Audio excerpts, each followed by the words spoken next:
I'm R. Prabha, Assistant Professor in the Department of EC, SNS College of Technology. In this video, we are going to see the topic Input and Transfer Impedance for the course Transmission Lines and Antennas. So, input impedance of the line, the impedance which occurs at the sending side is called input impedance or sending end impedance.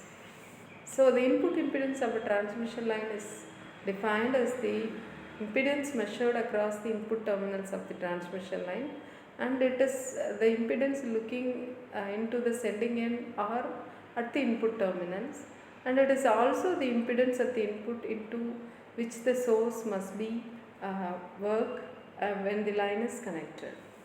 And the other name of input impedance is driving point impedance, denoted by Zn is equal to Vs by Is. And here Vs is the sending end voltage, Is is the sending side current. So in the diagram it is represented as Zn. We have a source at the input side with value Vs and load Zl, and we have the input sending end impedance Zs, and Z0 is the characteristic impedance of the transmission line. S is the length of the line. And the input impedance of a line, there are two forms, as in this case of general expressions. We know the hyperbolic form of voltage and current expression is E is equal to ER cos H root of Zy into S plus IR Z0 sin H root Zy into S, and I is equal to the current I is equal to IR cos H root Z into S plus ER by Z0 sin H root Z into S. So to find the input voltage and input current for the transmission line of length L, we are replacing this distance value S by L, and root of Z by Y is by the value characteristic propagation constant gamma, and E by Es because it is sending end, and also I by Is in equation 1 and 2. So after modifying, we have two more expressions, equation number 3 and 4. Es equal to Er cos H gamma L plus Ir Z0 sin H gamma L. Is is Ir cos H gamma L plus Er by Z0 sin H gamma L.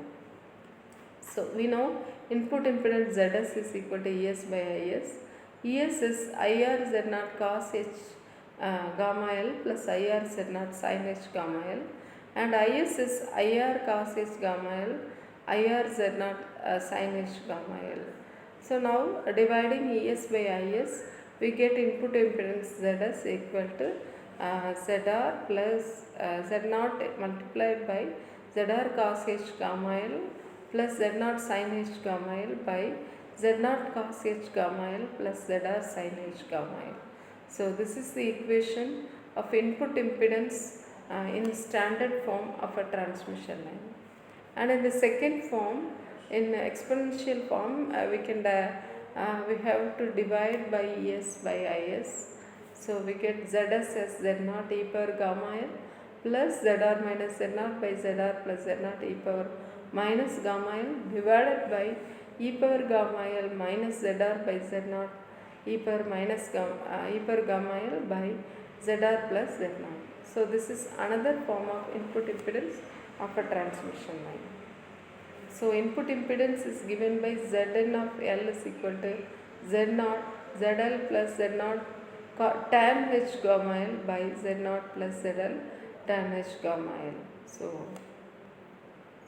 for a lossless line, the input impedance is purely imaginary, that is gamma is equal to J beta, because for a lossless line no attenuation, so alpha is equal to 0.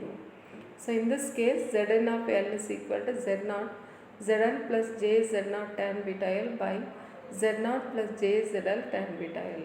This beta is phase constant, it is 2 pi by lambda, and it is the wave number. So input impedance, the special case, that is for the matched load.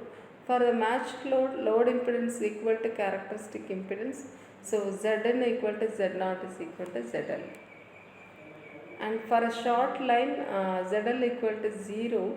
So in this case, the input impedance is purely imaginary, and periodic function of wavelength frequency, that is the frequency Zn of L is equal to Jz0 tan beta L.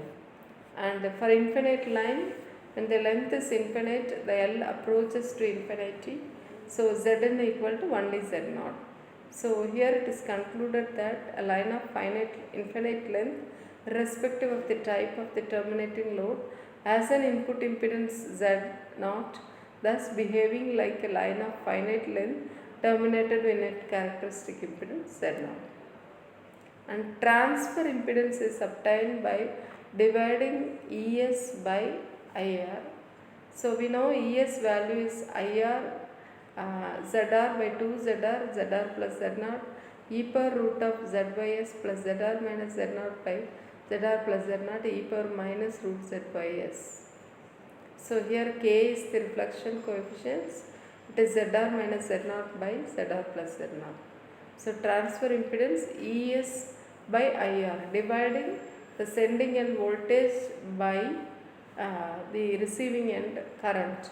So final form of transfer impedance is ZR plus Z0 e power root Z by into S plus ZR minus Z0 by 2 e power minus root Z by into S.